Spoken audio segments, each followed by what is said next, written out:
जय भारत माता की जय, वंदे मातरम, वंदे मातरम, वंदे मातरम, भारत माता की जय। इसलिए हमें शासकीय काम करने में बाधाएं आती है। और कि आप कैसे किए, तो जब हमने दबाव बनाया तो कलेक्टर महोदय ने भोपाल से उसके दस्तावेज ले आए। जब हमने जन जन की आवाज, सिटी न्यूज एमपी। 23 दिन से समाज सेवी अखिलेश पांडे सहित कई दर्जन ग्रामीण मंदिर की भूमि के मामले में मऊगंज कलेक्टर कार्यालय समक्ष अनशन पर बैठे थे, जहां बीते 2 दिन पहले प्रशासन ने पलटी करवट और धरने पर बैठे सनातनियों के न्याय की लड़ाई के सामने टेके घुटने। मंदिर की भूमि पर अतिक्रमण को लेकर ग्रामीणों में काफी आक्रोश।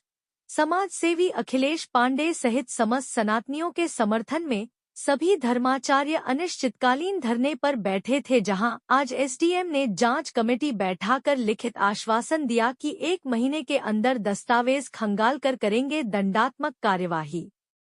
ये खबर है जिला मऊगंज के हनुमना जनपद के ग्राम पंचायत खजुरहन से है, जहां हजारों वर्ष पुराना शिव मंदिर है। वहां ग्रामीणों का आरोप रहा था कि मुस्लिम समुदाय द्वारा जाली दस्तावेज के आधार पर खसरा परिवर्तन कर जबरन कब्जा किया गया है, जिसको लेकर पिछले 23 दिन से समाज सेवी अखिलेश पांडे सहित सैकड़ों ग्रामीण मऊगंज कलेक्टर कार्यालय के सामने मंदिर को मुस्लिम समुदाय के अतिक्रमण से मुक्त कराने को लेकर धरने पर बैठे थे। दरअसल अनशन पर बैठने के बाद मऊगंज कलेक्टर ने अनशनकारियों को 48 घंटे के अंदर आरआई और पटवारी को निलंबन का झुनझुना भी पकड़ाकर अनशन को समाप्त करने की जुगत में थे, पर हद और न्याय की मांग को लेकर ग्रामीण मंदिर की भूमि से अतिक्रमण को हटाने के लिए अड़े रहे। वहीं बताया गया कि बीजेपी विधायक मऊगंज को प्रशासन ने बिना जांच पड़ताल के गैर जिम्मेदार अंदाज में बेबुनियाद दलील देकर चैन की नींद सो रहे थे, जिन पर भी गाज गिरी है और निष्क्रियता के चलते मऊगंज से बोरी बिस्तरा समेटकर जाना पड़ा। समाज सेवी अखिलेश पांडे सहित पूरे मंदिर पक्ष की मांग रही है कि जांच कमेटी बैठाकर सभी दस्तावेज का पुनर्वलोकन करें। वहीं मंदिर के अतिक्रमण का मुद्दा विधानसभा भोपाल में पेश किया गया, जिससे राजस्व विभाग में खलबली मची है। गौरतलब है कि प्रशासन की लापरवाही और निष्क्रियता के चलते पहले मऊगंज विधायक और शासन को मंदिर की जमीन के बारे में झूठी जानकारी देकर गुमराह किया था। वहीं 2 दिन पहले एसडीएम ने जिला स्तरीय जांच कमेटी बनाकर 1 महीने के अंदर रिपोर्ट प्रस्तुत करने को कहा, जिसकी अध्यक्षता संयुक्त कलेक्टर श्री राजेश मेहता सहित 7 लोग होंगे। आज आपका धरना समाप्त हो रहा है जी, वो कौन सी बातें थी उनकी मांग के बाद आप धरना समाप्त कर रहे हैं?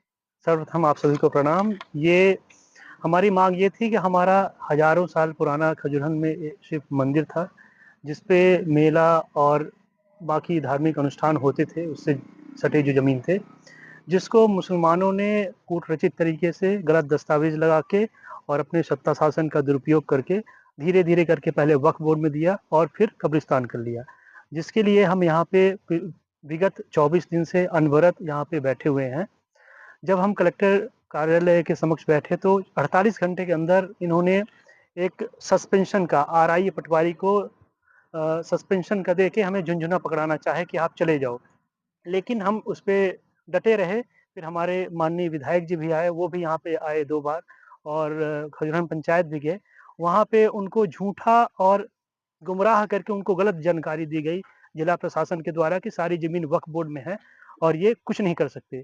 पर हम लोग सभी पंचायतवासी, सभी सनातनी यहाँ पे बैठे रहे, हमने विश्वास नहीं किया, क्योंकि हमें आंखों से देख के बताना कि आप कैसे किए। तो जब हमने दबाव बनाया तो कलेक्टर महोदय ने भोपाल से उसके दस्तावेज ले आए। जब हमने देखा तो वो जमीन वक्फ पे नहीं थी। फिर हमने उनसे बार बार ये किया कि आप इसको, जितनी जमीन वक्फ में है अंशदान, उसको आप वहाँ पे करिए, पर जो आपके अधिकार क्षेत्र में है उसको आप खाली करवाइए। और हमने उनसे एक जांच कमेटी की मांग की थी और साथ साथ पूरे दस्तावेजों को अवलोकन करने को कहा था, जिसकी किसी कारणवश वो अभी यहाँ से तबादला हो गया। भगवान शिव जाने क्यों हुआ, ये उन्हीं की माया है। अब यहाँ पे आज एसडीएम महोदय के द्वारा यहाँ पर आए, उन्होंने लिखित आश्वासन दिया है।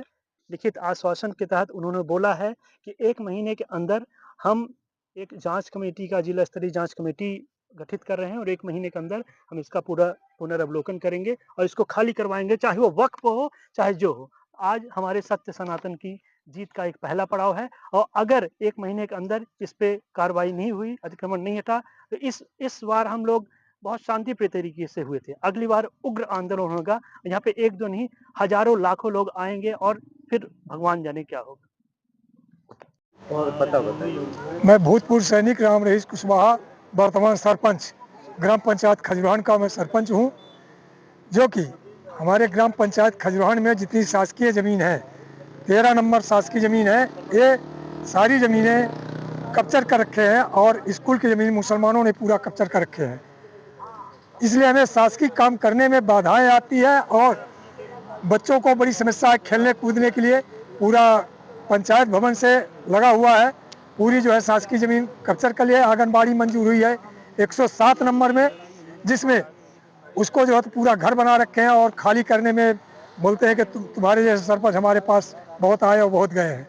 इसलिए मैं निवेदन शासन से किया था, विधायक जी माननीय गए थे, उन्होंने बोले कि इसका जो है तो 7 दिन के अंदर होगा, लेकिन 3 बार मैं अपने तहसील में दिया एसडीएम साहब को और तहसीलदार साहब को, जो कि इसका आज तक पालन नहीं हुआ और ना ही सीमांकन हुआ। तो माननीय एडीएम साहब आज यहाँ धरना के सामने आए थे और उन्होंने बोले कि मैं 1 महीना के अंदर इसको अतिक्रमण मुक्त करा दूंगा और नपा करके आपको खाली करा दूंगा। तो जो वादा किया गया है आपके सामने, उस पे एसडीएम कितना खरा उतरेंगे, आपको क्या उम्मीद है? अब उम्मीद तो मैं पूरा यही कर रहा हूँ कि अब शासन प्रशासन बदली हो चुका है, तो हो सकता है कि मतलब उम्मीद मेरे को 100% है कि हमारा काम होगा, खाली होगी शासकीय जमीन। ये ग्राम पंचायत खजूरहन है, वहाँ कुछ भूमियों का विवाद है। पूर्व में कुछ अभिलेखों में त्रुटि हुई थी। इन लोगों की मांग थी कि उसकी विधिवत जांच कराई जाए, तो ज़िले में एक उच्च स्तरीय समिति गठित की गई है। वो 1 महीने की अवधि में जांच रिपोर्ट देगी ताकि निराकरण किया जाए। सर, ऐसी लापरवाहियां पटवारी और आरआई द्वारा बार बार क्यों की जाती है कि जनता को ऐसे बैठना पड़ता है? पूर्व में ऐसी त्रुटियां अगर हुई हैं तो उनका निराकरण किया जा रहा है। सर, आरआई पटवारी के लिए आप कुछ नहीं कहना चाहेंगे इसमें? नहीं, अगर कोई दोषी पाया जाता है तो कार्रवाई की जाएगी। सर, कार्रवाई महोगंज जिले में आज तक नहीं होती है दोषी पाए जाने के बाद भी। कार्रवाइयाँ हुई हैं।